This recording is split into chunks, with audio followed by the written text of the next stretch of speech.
શરૂઆતમાં વાત કરીએ શાળાઓને ધમકી ભર્યા ઈમેલ મામલે ડીઓ બોલ્યા છે। અત્યાર સુધી 12 શાળાઓને ઈમેલ મળ્યો છે તેવું ડીઈઓનું નિવેદન। શાળાઓને પોલીસના માર્ગદર્શન નીચે કામ કરવા માટે સૂચના।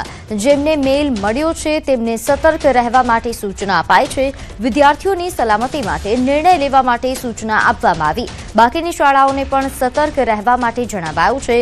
વિદ્યાર્થી વાલીઓમાં ભયનું વાતાવરણ ન ફેલાય તેવી સૂચના કેટલીક શાળાઓએ સ્વૈચ્છિક રજા પણ આપ્યા હોવાની વિગત પ્રાપ્ત થઈ રહી છે। એમના માર્ગદર્શન નીચે આગળ વધી શકાય। શાળાઓમાં ખાસ કરીને ભયનું વાતાવરણ ન ફેલાય તે પ્રકારે આ 12 શાળાઓને જણાવવામાં આવ્યું છે। વિદ્યાર્થીઓની સલામતીને ખાસ કરીને ધ્યાને લઈ નિર્ણય લેવા પણ જણાવ્યું છે। બાકીની જે શાળાઓ છે તેમને પણ સતર્ક રહેવા માટે જણાવવામાં આવેલું છે અને ખાસ કરીને વિદ્યાર્થીઓમાં વાલીઓમાં ભયનું વાતાવરણ ન ફેલાય તે પ્રકારે તમામ શાળાના સંચાલકો અને આચાર્યશ્રીઓને અત્રેની કચેરી દ્વારા જાણકારી આપવામાં આવેલી છે।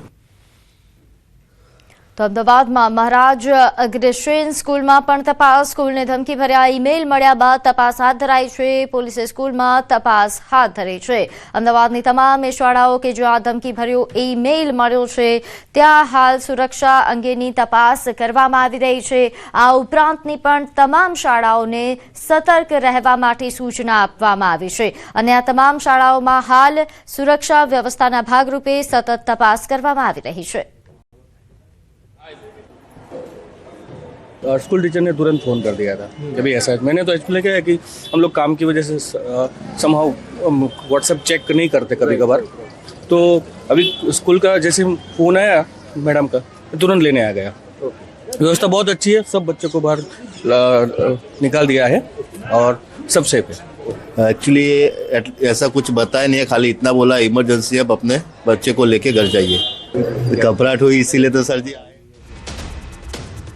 તો અમદાવાદ બોમ્બની ધમકી મામલે અત્યાર સુધી તપાસમાં કંઈ જ નથી મળ્યું। શહેરની વિવિધ શાળાઓમાં તપાસ કરવામાં આવી। શાળાઓમાં તપાસ દરમિયાન કંઈ જ નથી મળી આવ્યું। અમદાવાદની અલગ અલગ શાળાઓને ધમકી ભર્યો ઈમેલ મળ્યો છે। બોમ્બથી ઉડાવી દેવાની ધમકી મળી રહી છે। ત્યારે ડીસીપી હર્ષદ પટેલ સાહેબ આપણી સાથે છે। સર, શાળાઓને ધમકી ભર્યો ઈમેલ આપવામાં આવ્યો છે, શું કન્ટેન્ટ છે ઈમેલમાં અને શું પ્રિકોશન લેવામાં આવી રહ્યા છે, પગલાં લેવામાં?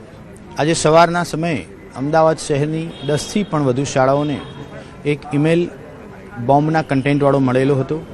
જે અનુસંધાને અમદાવાદ શહેરના પોલીસ વિભાગના સિનિયર અધિકારીઓ, થાણા ઇન્ચાર્જશ્રીઓ અને શહેરની BDDSની ટીમ ડોગ સ્ક્વોડ સાથે તમામ સ્કૂલોનું AS ચેક કરવામાં આવેલું છે। અત્યાર સુધી કોઈ પણ શંકાસ્પદ વસ્તુ જોવા મળેલી નથી। આફ્ટરનૂનના જે સેશન છે એ મોટાભાગની સ્કૂલમાં પોસ્ટપોન્ડ અથવા તો કેન્સલ કરવા માટે સ્થાનિક તંત્રએ નિર્ણય લીધેલો છે। સ્કૂલમાં કઈ કઈ જગ્યાએ તપાસ કરવામાં આવી રહી છે જે પ્રકારનો ઈમેલ મળ્યો છે? જે પણ સ્કૂલમાં આ પ્રકારનો ઈમેલ છે 1 by 1 તમામ સ્કૂલમાં AS ચેકની પ્રક્રિયા અત્યારે હાલ શરૂ છે। મેલ જે ધમકી ભર્યો મળ્યો છે એનું કન્ટેન્ટ શું છે? લોરેન્સ બિશ્નોઈનું પણ તેમાં નામનો ઉલ્લેખ છે।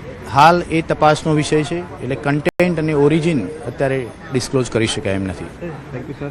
તો આ હતા ડીસીપી સર, અને જે પ્રકારે અમદાવાદની જે શાળાઓ જે છે તેને ધમકી ભર્યો ઈમેલ મળ્યો છે અને તેને લઈને પ્રિકોશનના ભાગરૂપે જે શાળાઓ જે છે તેને વિદ્યાર્થીઓને તે સ્કૂલમાંથી રજા આપી દેવામાં આવી રહી છે અને સ્કૂલોમાં તપાસ કરવામાં આવી રહી છે। કેમેરામેન શૈણિક મહેતા સાથે સંજય ટાંક, ન્યૂઝ 18 ગુજરાતી, અમદાવાદ। તો ડીસીપી શિવમ વર્માએ જણાવ્યું કે હાલ તમામ શાળાઓમાં તપાસ કરવામાં આવી છે। અત્યાર સુધી આ તપાસમાં કંઈ જ નથી મળ્યું। અમદાવાદ શહેરમાં જુદા જુદા સ્કૂલોમાં બોમ્બથી એક ધમકી મળેલી હતી અને જે અનુસંધાને તરત જ અમદાવાદ સિટી પોલીસ એક્શનમાં છે અને બધા જગ્યા પોલીસ બંદોબસ્ત પર્યાપ્ત માત્રામાં ગોઠવાયેલું છે અને BDDSની ચેકિંગ પણ ચાલુ છે અને એને સિવાય બીજી એજન્સીઓ જેને કે AMC, ફાયર, એનાથી સંકલન પણ ચાલુ છે અને મારી જાહેર જનતાથી અપીલ છે કોઈ પણ શંકાસ્પદ વસ્તુ જોવામાં આવે, ધ્યાન ઉપર આવે તો તરત જ 112 અને પોલીસને ધ્યાન ઉપર લાવો।